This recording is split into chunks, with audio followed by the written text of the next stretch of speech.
Hello and welcome everybody to the latest TaxCalc webinar, What to Do When Private Equity Call. It probably hasn't escaped your notice that there's been lots of private equity interest in the accountancy market in recent years. And we've got two very special guests joining us today to talk about the issues that you might face when considering whether private equity is right for your firm or not, and whether there's any alternative options. So before I introduce our two guests, I'll just go through a couple of little bits of housekeeping. You'll notice in the console to the bottom right of your screen there is a chat option. That is for you to talk amongst yourselves, and please do that. If you've got any questions for myself or our two guests, then please put those into the questions tab, because I'll be keeping my eye on that one and bring those into the conversation. And before anybody pops the first question in, yes, this session will be recorded and we'll distribute it to everybody afterwards. So, turning to my first guest, Nyla Khan. We've known each other in a few different guises over the years, but perhaps you can introduce yourself to our attendees today. For sure, and when he means a few different guises, what he means that in my previous practice life, not in any other sort of guise, Dean and I did do a little bit of work together in my own practice and when I worked at the ICAW. So it's fantastic to be here. What I do now is I actually look after an association of firms in the UK. Not everybody might know what an association is, but basically they're all independent firms. And I look after an association called Accelerate. We're an affiliate business of Crow Global, which means we have a global presence as well.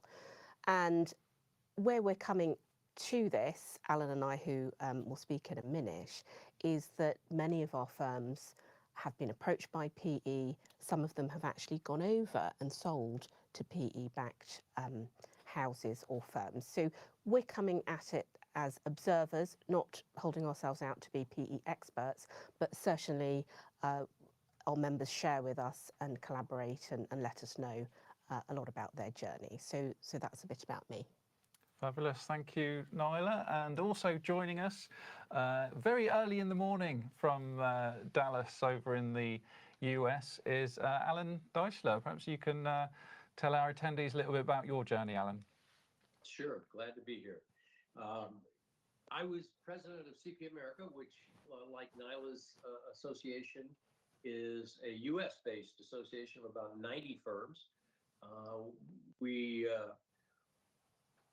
exist basically for the purpose of sharing best practices amongst the firms. And that also has been a bit of a forum for the private equity activities, and look forward to sharing a little bit about that today.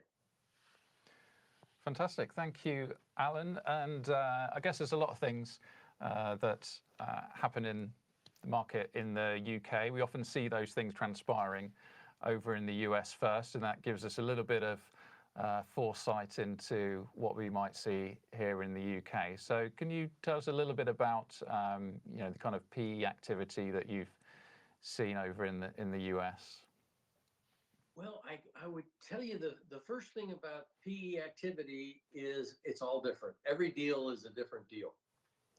There are majority deals where private equity buys the majority of a accounting firm that becomes the platform.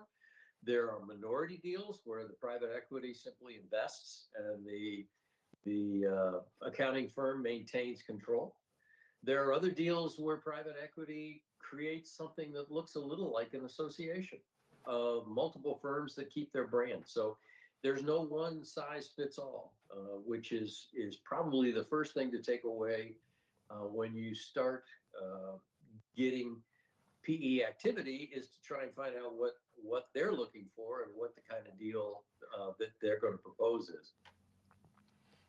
Great. And so what do you think is attractive to these PE firms, that they're looking at the accountancy sector, whereas they might not traditionally have done so in years past?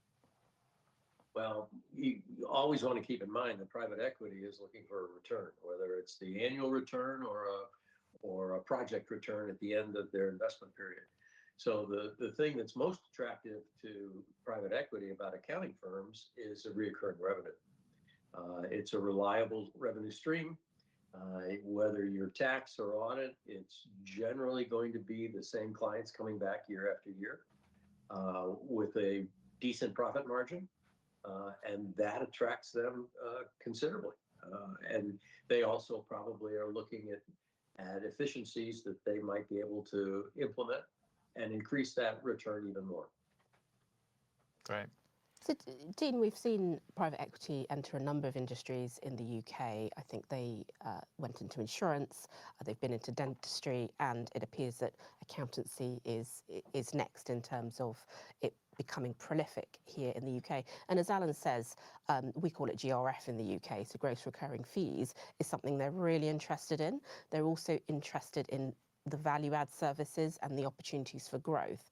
One of the opportunities for growth is now we see in international work where firms are increasingly doing cross-border activity. So that again provides a huge attraction for PE houses that, look, we can take a certain level of fees and we can double it or triple it.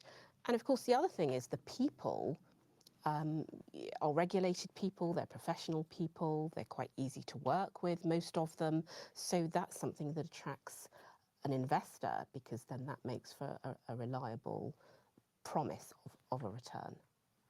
Okay. And I mean, Alan mentioned the GRF's appealing, the potential growth is appealing.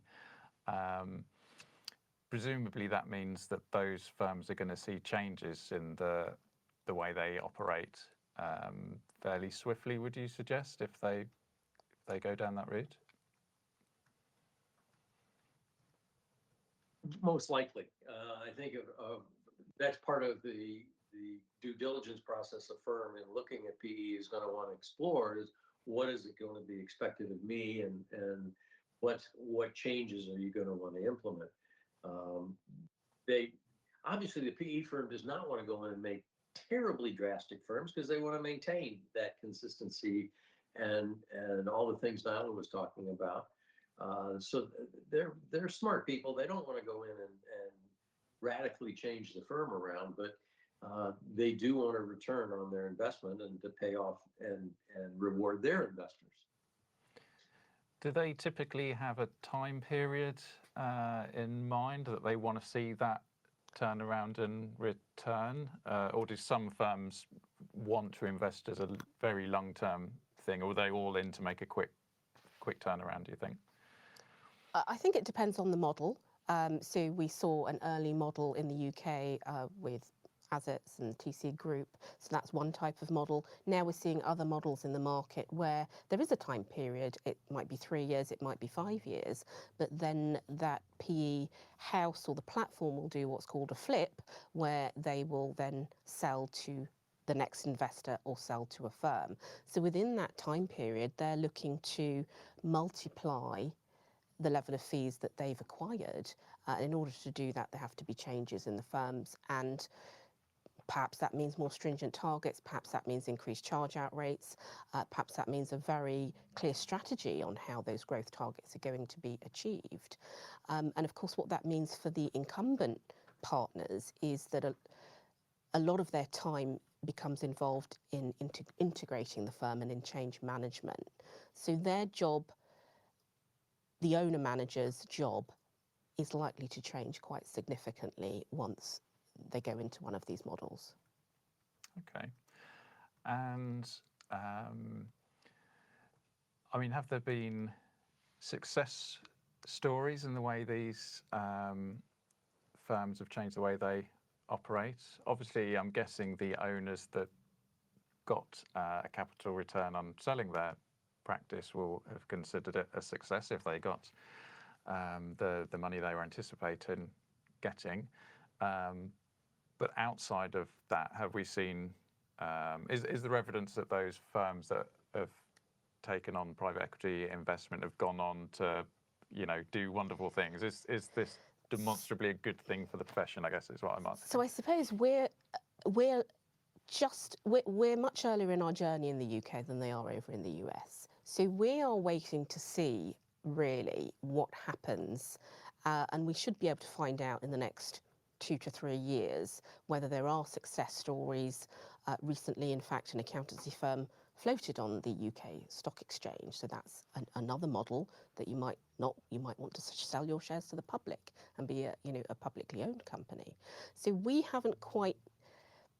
It would be remiss of me to say whether there's been a success story or not. However, if your objective is growth, and if you're a partner or a partner group in a firm whose objective is we want to double in size, then certainly this is a method to do that. So if you were measuring success solely on growth, these people know what they're doing, they can achieve that growth, they can do it in a very structured way. But I don't know, perhaps Alan can comment on whether there are success stories and what success looks like over the pond in the US. Well, now we're early in the process as well. We've had one flip, as you called it, and they call it, where a private equity firm sold the platform. Or when we say platform, that's the initial firm that was acquired by private equity to be the draw and the brand for the growth. We've seen one flip from private equity to a larger private equity. They're looking in that flip for maybe 2 to 3 times growth over a 5-year period, 5 to 7 year period. And I think you can see that that's going to get very interesting after the first flip. The second flip wants a 2 to 3 growth, and maybe the third flip wants a 2 to 3 growth. And in 15 years, you've got some very large firms. One of the things we're starting to hear a little bit about is how the model is starting to change a tad, that the private equity might be looking at the annual return versus the flip at the end of the 3 to 5 years, or 5 to 7 years, excuse me. That CPA firms are attractive in that they produce a nice return, and they could get a private equity firm could get 20-25% a year from a successful accounting firm. So that is another option that firms will have along the way as they try and grow the firm, both organically, both price increase to the clients, and both in attracting additional firms to join the platform to get to that growth rate where they can flip. We're on the verge of probably, it's hard to tell, but probably seeing some flips in the coming year or the year after, assuming that the private equity firms that are in a position to buy these current platforms have the funding. And I think the unknown is, where will it all end? So in 5 years and 10 years, what will the market look like? At the moment, the market's being consolidated, certainly in the US and to a degree in the UK. There's speculation that the consolidators might have to purchase each other. There's speculation that there might then be a big breakup. So I think that's the unknown for people looking at this, that if you're thinking on a 5, 10, 15-year basis, nobody actually knows what is going to happen eventually here. Because you can only make a certain amount of value, or perhaps you can't. Perhaps I'm wrong on that. Maybe you can keep making infinite value from accountancy firms, but I don't think we know yet. Okay. I guess as more of a small firm type of guy myself, this has always felt a bit like this is big firm issues, big firm problems. But I think you mentioned earlier that actually there's a finite limit to the amount of firms available to these houses, and their interest is perhaps moving down the size scale in terms of size of firm they're looking at. Yeah, and I mean, look, I do have a slide on the UK market that I borrowed from somebody else, so it's not my one. But what we're seeing in the market is, of the top 35 firms, a good number are investor backed. Keep going.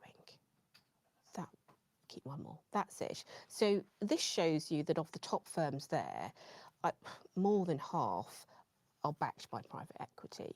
So what that's meant is the firms have to now go out and look for smaller firms.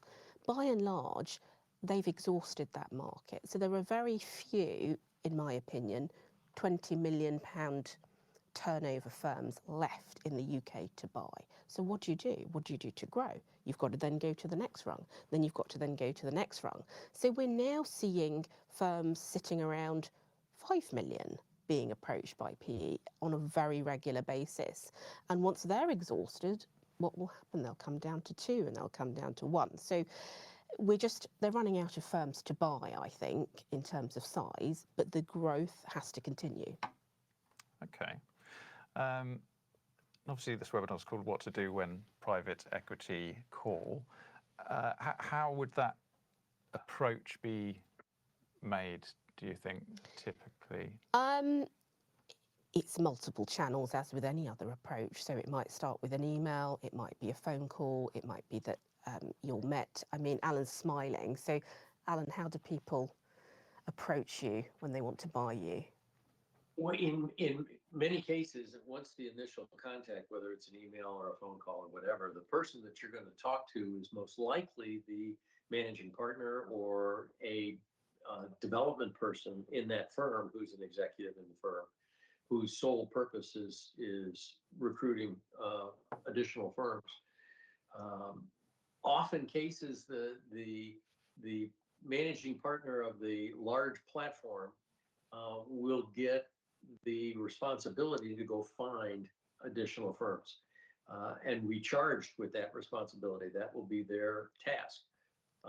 As that develops and they continue to try and get more and more firms, that person may have 100% duties of going out finding more firms, and someone else manages the firm. So I would say that the chances are very good you'll be talking to either the past managing partner or a senior official in that firm who is charged with the responsibility of finding additional firms. Interesting. And would you always know that you're being approached by a private equity funded firm unless you particularly kind of looked into it? I mean, that list that Nyla put up there of all the, it was probably very small to see on the screen, Yeah. but essentially the top 30, 40 firms, if I was approached by those, I wouldn't necessarily know which are private equity funded or not, and I probably wouldn't, automatically assume otherwise unless they, kind of made it clear. I would say it's probably safe to assume that if you are being approached, they are backed, because of course the traditional model of exiting or selling is that you merge with another practice. And who contacts you when you're merging? It would be a broker. There are a handful of brokers in our market in the UK. Most people probably know who they are because you'll get mailings from them constantly. Oh, we're selling so-and-so practice in your area. Would you be interested? If it's not one of those, I would say more than likely they are a backed firm. I don't have any data for that, but I would say it's more than likely. Okay, interesting. Right, I'm going to put up a little poll for people to answer, and this is just to ask the attendees whether they or their firm have been speculatively approached by a potential buyer in the past 12 months. So I'm just going to make that poll live. It's very simple. It's just either yes or not to your knowledge. So please cast away your votes as to whether you've been approached. I have to say, my practice, I wasn't approached by any large firms desperate to buy. That was a long time ago. It was a long time ago, So, but I had a valuable asset. I'm with sure growth you did, potential, but that was a Nyla. terribly long time ago. It was a reasonable amount of time ago, Nyla. I wouldn't say it's I'm not saying you're old or anything. I'm just saying that the market has shifted at such pace. It really has come along in the last 2 to 3 years. It's gone through the roof. So where you wouldn't have been approached, not because you were a rubbish firm, but because it just wasn't happening. Now it's really prolific. So I'll be so interested to see what the outcome of the poll is. Yes, the votes are coming in. So far, 65% of respondents and growing have been speculatively approached in the past 12 months? Obviously, we've got firms of different sizes Yeah. represented here today, but yeah, I'd imagine that is a trend that, like you say, has increased significantly compared to people that were in practice. How long ago? A long, long time ago. Things were very different then. Not that long ago. I mean, look, I was in practice until 2 years ago, and I was in sort of a slightly larger practice 10 years ago. At that point, we weren't approached. And as a small practice 2 years ago, we weren't approached. But I think if you're, again, 3, 4, 5 million, it's more than likely you have been approached. Okay. I would also add, keep in mind one thing that a lot of firms have, good sized firms, say 10 million pounds or up, have been approached and decided to remain independent. Yeah. Well, once you make that decision, you need to have a strategy and a course of action to compete with the firms that are platforms and private equity. So they will be out looking to merge in the old merger process or the old merger way of doing things with these smaller firms so they can grow as well. Not PE back, but in a traditional merger sort of process. Okay. So let's say you're one of these practices that are now definitely on the radar of these firms. So maybe you're in the 1 to 5 million space. Maybe you've got, I don't know, 10, 12 partners, something like that. Some of those partners either approaching retirement or quite frankly should have retired a long time ago. But some of those partners, you know, thinking I'm still at the beginning of my career here. What does the reality of being acquired by one of those firms look like for those different partners? Now, I know you've asked me that because, you know, it's a question that I find quite tricky, having done a lot of work in my own career about succession and exit planning. And I think I'd like to just make that point now, that if you don't, as a practice, have a really clear direction on your exit as a partner or as a managing partner, or your succession, who's coming through the firm to take over, then you are very susceptible to looking at these deals in a great level of detail, because they are attractive, they do offer big sums of money, but the sums of money are usually for the people who own equity right now, day one.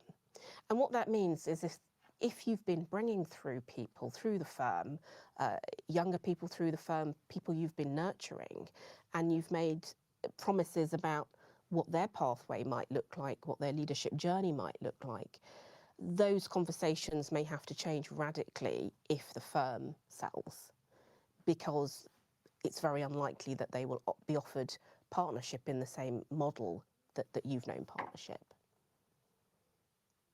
So that's a very... Go on, Alan. I was going to say that can also be a positive in that many of these people have decided, managers or members of the staff, that they don't want to be a partner. They don't want to put the investment in to buy the partner out. So it might be very attractive to them to hear a story where they could be a director or an officer of the company, not the firm, but the company, with a stock position. Not a equity position per se, but some sort of pseudo stock plan or shadow stock plan. And so that might be an attractive position for them as well. It might be. So if you've got a firm and really no one's interested in being a partner, I do think that one of the questions you've got to ask yourself is, well, why don't they want to be a partner? Is the life and the example that you're showing them not an attractive one? And if it isn't, you know, why not? So that's an interesting question that I think managing partners have to be asking their partner group, asking themselves. So it can be a solution when people are just not interested in partnership. I think the reality is that a certain section of the partnership do very well out of selling, and everybody else have to sort of wait and see and carve their own pathway. So if you're very vehement about being independent, if you're very committed to leaving a legacy firm and a culture that you've built, it would be tricky to retain that legacy and culture by selling to a private equity-backed firm. It doesn't mean to say that you couldn't go on to harness a different or a better culture, but it will be different. Yeah, I could be judging other people through my own lens, but I cared very deeply about the clients of my firm and my team Yeah. until somebody signed that check, and Right. then suddenly I cared a little bit Less. less. So yeah, I can understand the motivation for sure. In terms of the money that's being banded out, I guess, you know, when you think of private equity, I think, oh, well, that's a blank check. It's not blank. It's not quite blank. But since Moses was a boy, the value of a practice is 1 times your GRF, right?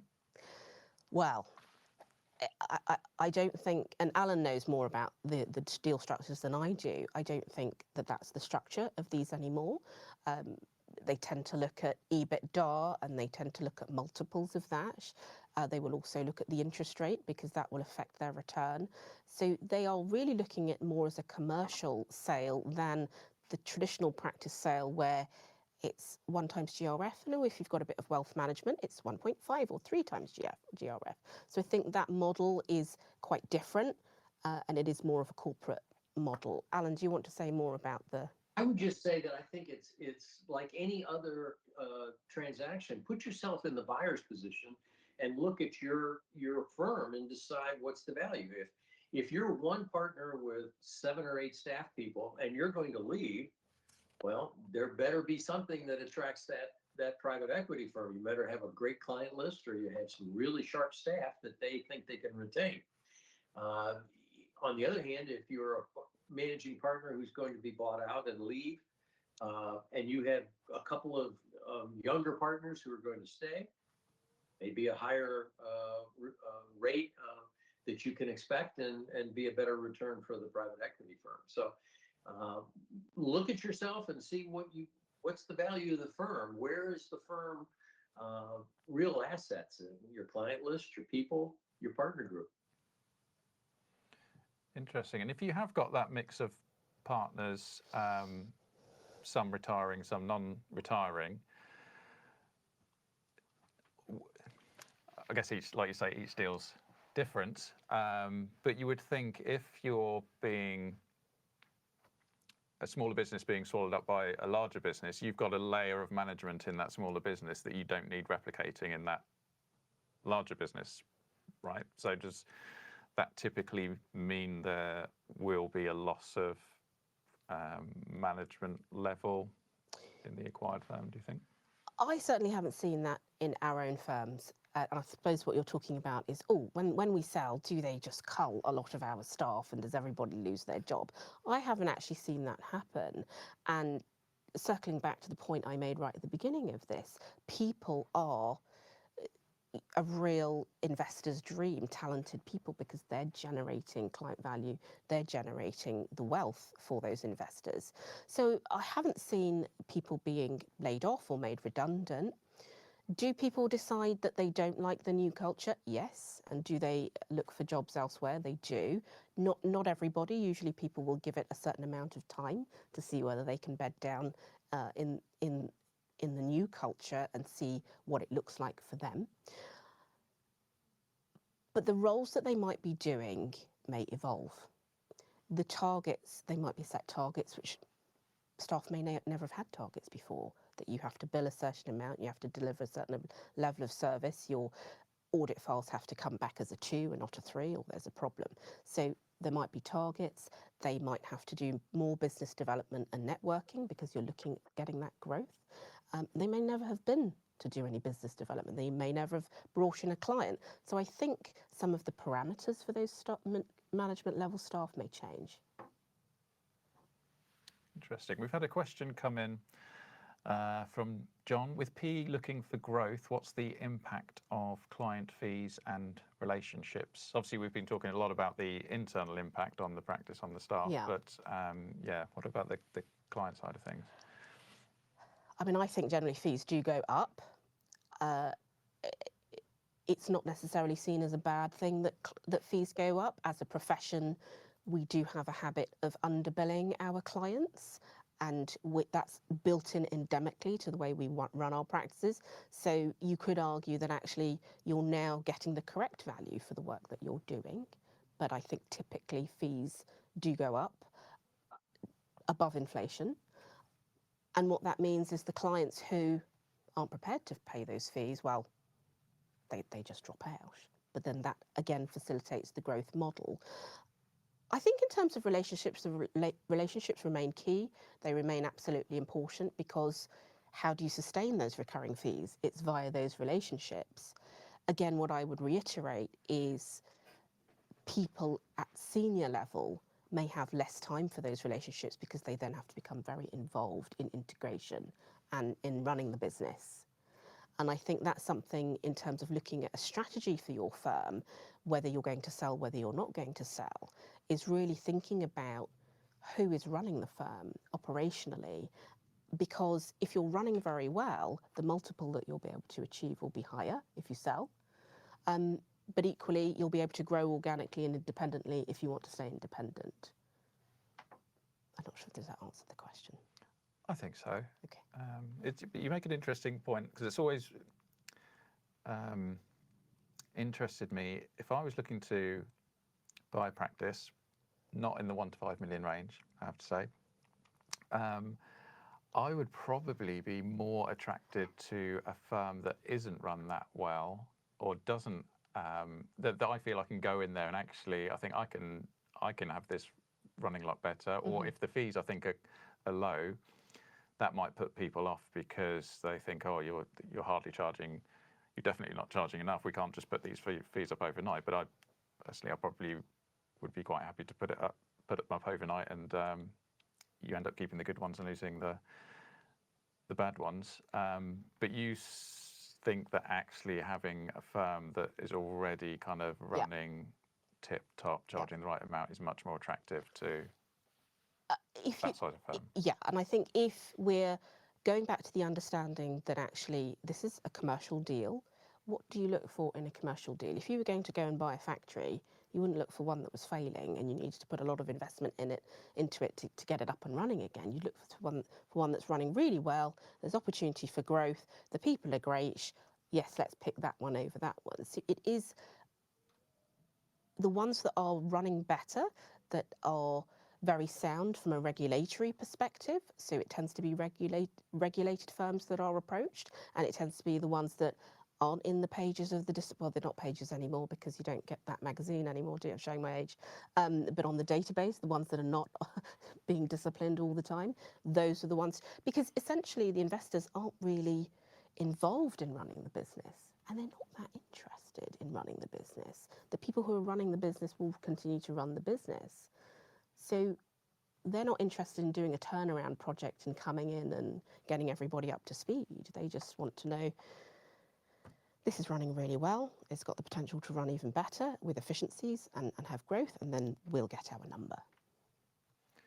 I don't know in the US, Alan, whether the phrase "where there's muck, there's brass" translates, but obviously, Nyla, that's not. I'm not. Do you know, it's a personal joke between Alan and I. So Alan mentored me when I started this position, and I used to use a lot of English idioms, and we were constantly having a laugh over the ones he didn't understand. The first one was brolly, because obviously it was raining when we met, so we know that brolly's an umbrella. So muck and brass. Where I'm going to have to explain it. Brass, yeah. Okay. Okay, I'll explain that. Yeah, I suppose the scenario that Nyla's positioned of the beautifully run firm, there's no muck there, there's no money. If we say there's no muck, where there's muck, there's brass. If there's a load of problems to be sorted out, someone's going to cough up money to sort them out. So I suppose in my view, if I see a practice or if I see a business that's failing, but I think I can turn it around, that's an opportunity. There's muck there, but there's definitely brass if you can solve it. But I guess what you're saying is PE companies are not in the muck clearing business for poorly run. From the deals that I've seen, I haven't seen that happen in the ones that we've observed. Alan, have you seen that? No, I've seen that most want to find well-run, very efficient firms where they don't have to do a lot. For you, I think there's opportunity in poorly run firms, but it's going to be quite an effort to turn that around and go out and get clients and get them to the billing rate they should be at, and pay on time, and all the things that I think you're describing the less efficient firm So generally speaking, private equity is looking for the better firms. Now, that said, we've been doing this for what, 3-4 years now. Yeah. So the better firms that want to be acquired have been acquired.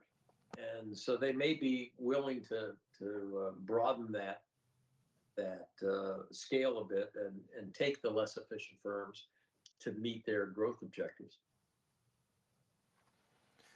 Yeah, and we've got another, well, observation, I guess, from one of the attendees here about the point of client reaction to increased fees as a result of a acquisition, and their experience locally is the smaller clients end up being offloaded by that larger firm anyway to find a new firm, and you just have that natural kind of movement of clients from larger to smaller, and made the point that smaller firms actually are also under fee pressure from cloud-based tech firms using technology to drive down the cost of delivering those services. So yeah, I guess you have to pick your model, pick your ideal customer, and those customers will gravitate towards the firm that's appropriate for them, large or small. Okay, so obviously, we talked a lot about the situation there with private equity and acquisition, the implications internally for the firm, the partners, and clients. Obviously, you both, as you said, you're not private equity investors, you're observers, but you also heavily involved with your network and association. Can you tell us a little bit more about that model and how firms can benefit from that? So the model of the association, and we make the distinction in Accelerate between an association and a network, is that in a network you would be expected to brand as that firm, you'd have to look like them, you'd have to think like them. In an association, each firm remains independent, they're totally independent, but they have access to the benefits that you would have in a global network. So that's one of the things. And it enables you to have global reach. If you've got any cross-border work or any clients asking for anything, we have an international liaison partner who puts you in touch with the office in the other jurisdictions. So we're not a database of firms where we say, okay, go onto the database and match you. All of our relationships are personal relationships. And because of that, there's a lot of collaboration, there's a lot of knowledge sharing. And while there is interfirm work, so interfirm work does go on and interfirm referrals do take place. But people are in the association because they sit together on a fairly regular basis and talk to each other about what is going on in the market, in their firms, with people, with recruitment, with retention, with technology, with AI, and say, well, what are you doing? What are you doing? Has that worked? Did that not work? Did you use this supplier? And those ideas, I think, Alan, you told me very early on in my role, well, one piece of advice could save you $100,000, you would have said. And for that one piece of advice, and because it's a very trusted environment, these people have been together for a very long time, there isn't any threat of competition or animosity, so they share openly, which is something quite rare, I think, in our profession. And I would add, if I may, that if you are exploring private equity to sell your firm to private equity, and you decide, whether it be legacy or whether you're not done yet, you don't want to leave and you don't want to make a lot of changes, and you decide to continue on your own, we're going to see, I believe, an increase in participation in associations from these folks, because it's going to be very difficult to compete with private equity, compete with larger firms that are growing through mergers, or to compete with firms that are sharing best practices amongst each other, to compete all by yourself. So I think these firms who have chosen not to go private equity are going to swell the ranks of associations in that quest to find best practices and trusted friends that they can rely on.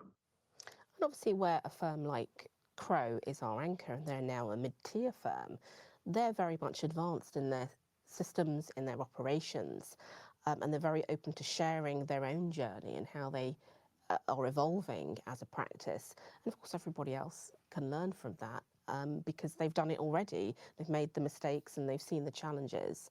So that enables you to stay independent but stay competitive, as Alan says, because it is going to become increasingly difficult to remain competitive in our market because of the consolidation.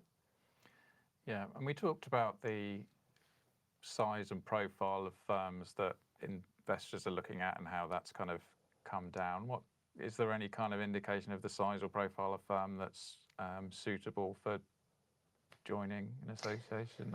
Well, no, because we've got from sort of 160 million to 500,000 in our association. I don't know CPA America. The firms tend to make more money in America than we do in the UK, so I think their starting point is a much higher level than us. So I don't think there's a perception that if you're a small firm, you've got nothing in common with a large firm. But our experience is that there are issues that are perennial to all firms. People, technology, growth, regulation. You know, they apply in different guises to everybody. But what we also do is we will allow sectors to talk to each other. So the smaller firms might get together and talk about their particular challenges, and the larger ones might collaborate on certain projects themselves, for example. I mean, what do you think, Alan? Is there a particular size that you'd be to join a network or an association? Well, in the United States, associations have been very popular to the point that there's probably 20 to 25 different accounting firm associations in the US. Some are designed for smaller firms, some are designed for very large firms. And so there's an opportunity really at any size that your firm is to find that association. The association I was with had some very large firms. When I say very large, I'm saying over $100 million in annual revenues, down to maybe as small as 5 to 8 million in annual revenues. Much smaller than that, we had another group of about 150 firms that were 1 to 2 partner kind of firms, million to 3 million in revenue. So you find your niche and you're attracted to that. The benefit of joining an association where you're in maybe the lower third is you've got a number of people who have taken the path that you were hoping to take and can guide you through that and help you through whether it's technology or people or managing your clients, all the things you're going to need to know when you go from £5 million to 10 million pound firm. Nice to have a few 10 to 15 million pound firms that have already done it to help you. And dying in the corner. Just thinking about the soft side, when I was a managing partner, it's quite a lonely place to be, Dean, to be a managing partner with a partnership group, and you're carrying everything yourself. So what this does is that the managing partner group are very strong and they can trust each other and talk to each other in confidence without necessarily sharing everything right off the bat with the partnership group. And that's something that people find really valuable. Okay. Yeah, what's the, is there one kind of overriding driver for people to join the associations? Have they kind of reached a particular difficulty or problem they want to overcome that kind of draws them to you guys? Or? I think remaining independent is a driver. I think wishing to have an international presence without going through the yellow pages and picking a firm to do business with, I think that's a driver. But I think just friendship and collaboration in business is the main driver. And what it helps you do is it helps to understand how to build a strategy for your own firm that's aligned with your values, with the values of the people in your firm. And once you've built that strategy, well, how do I live those values? What are my core drivers of value? So I think when people get to the point in their firms where they're thinking about that, then that's when they sort of look to, well, what support is available to do those things. Okay. Yeah, so there's lots of, I can obviously see the huge amount of benefit you can get from that shared knowledge across the different member firms. Do you do any other kind of resource sharing, like tapping into the group buying power of a larger organisation or that type of thing? Yeah, I mean, we do. We don't say that that's the selling point of an association, but we have discounts with a good number of the suppliers into our firms. Alan's smiling because I'm quite a tough negotiator, so I'll say, well, no, we need this discount for our members, or we're going to go somewhere else. So we've got a little bit of buying power. We've got things where our audit firms, if they've got a client in Scotland and they're based in London, they'll ask one of the Scottish firms, can you go and man that stock take for us, and we'll bill you internally. We've got expertise around the firm, so whether it's forensic or IHT, and then work can be white labelled, and you can deliver then anything to your client. You can really be that one-stop shop to a client. But the great thing is that within both of our associations, we've got PE-backed and non-PE-backed firms. So it's no longer, oh, well, if you're PE-backed, then you can't be part of an association, or if you're independent, that's why you would be. Everybody is collaborative. We're a microcosm of what's going on in the market, I think. And that, again, means that there's learning and sharing, because the ones who are PE-backed can talk directly about their experiences to the ones who are not. Okay. Right. Great. And if I'm not putting you on the spot too much here, Nyla, where do you see the future direction of Accelerate going? Like, where would you want to see your association get to or become? I think as people decide what exactly they want from their firms, from their lifestyles, we're in an operating environment that is hugely disrupted. That's a word that's being bandied about all the time at the moment. We're in a disrupted market. We are, and that's not our fault. So I think that Accelerate will start to see people who've decided that they want to run their firm in a certain way gravitating to associations like us. I think that the consolidators might get to a stage where they've sort of, there's nobody left to buy, and that'll settle down a little bit. So I think we'll end up with what I've seen in the US, and Alan can tell me different, is some firms actively market themselves as being independent. And I think we'll get to that stage as well, where they wear it as a badge of honour. We are an independent firm, we care about our clients, we're family run, or whatever it might be.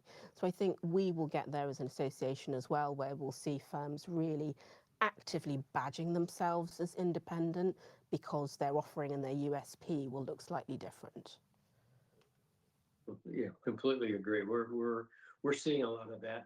Saw a firm the other day, a platform that probably $300 million annual revenues, acquired a $3 million firm in the West Coast. That to me is indicative of the days of going out and finding that big win. If you're private equity, you're probably over. And along with it now is going to come the folks that have said, I've looked at it, I'm not going to do that, but I know I can't do it by myself. Hence, I need to find an association of people like-minded that can help me meet my needs and my growth. So I think Nyla's right. I think we're going to see a lot more activity in the association world of folks who have investigated PE and made the decision to be on their own. Okay, I think that's probably brought us towards the end of this session. I don't see any new questions flying into the box. So do you have any final thoughts to share, Nyla?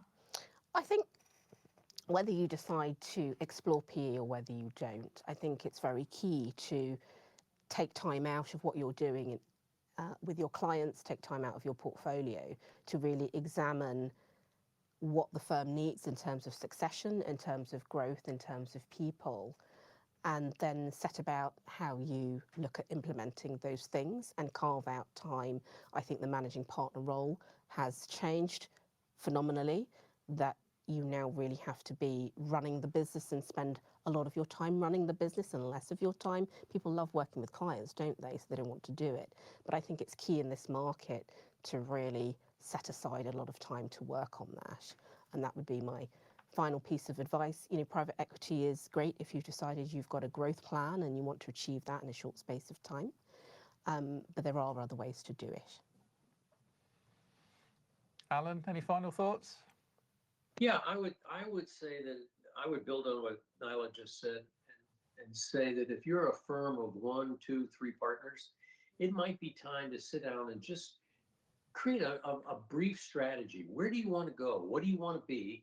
And write it down. You don't have to have a long strategic planning session and create a 50-page document or anything like that.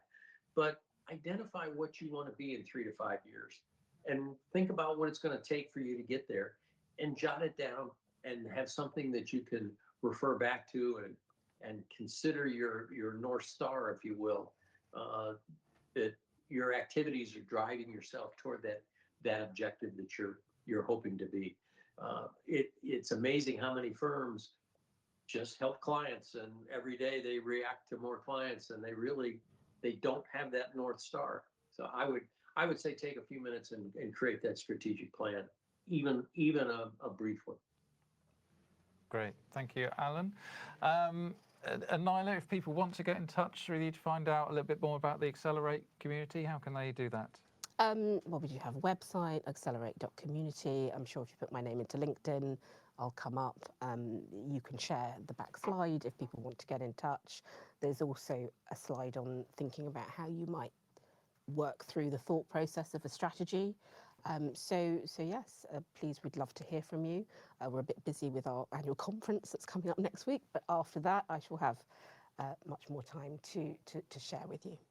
Fabulous, thank you, Nyla. And we will share, we didn't show the whole slide deck of Nyla's on the screen. We didn't. During this session, but we will share that with everybody afterwards, so you can take a look at that and see the graphics a little bit closer up on your screen as well. So thank you very much to Nyla and Alan for joining us for this session. Thank you, Alan, for getting up so early to join us from the other side of the pond. Your perspective was really welcome and very interesting for us to hear. Thank you everyone for attending, and we'll see you on the next edition of TaxCalc TV in due course.